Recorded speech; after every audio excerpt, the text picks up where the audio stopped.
Today's big legal story, arson turned murder. The California wildfire, which was intentionally started, has killed 4 firefighters, and it is still burning.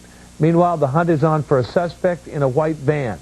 Police are offering a $300,000 reward for information leading to the arsonist's arrest. So what charges will the suspect face? With me now, criminal defense attorney and Fox News legal analyst Mercedes Colwin, and from California, former prosecutor Don Schweitzer.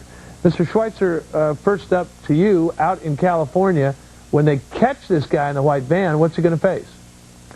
Well, given the severe consequences of these crimes, I would expect the prosecution to charge the offender with first-degree murder, possibly seek the death penalty, and I would not expect any leniency. This is the type of a crime that, engenders public outcry.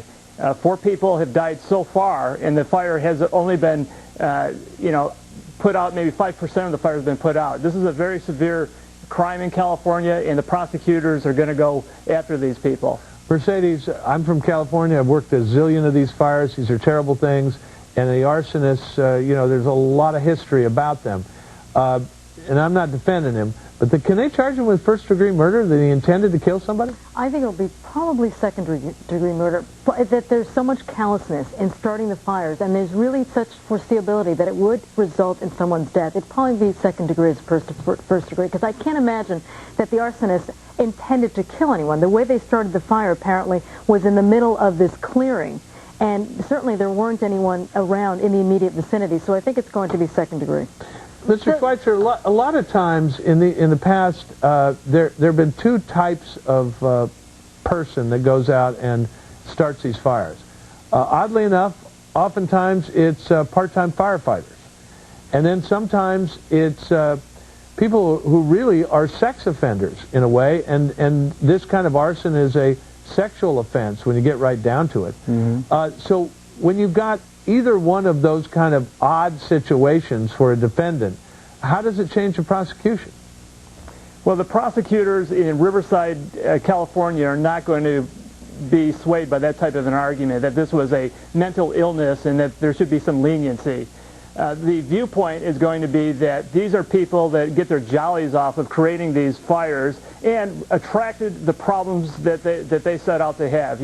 When you set a fire like this, you expect the fire department to respond, and it's very likely somebody's going to get hurt.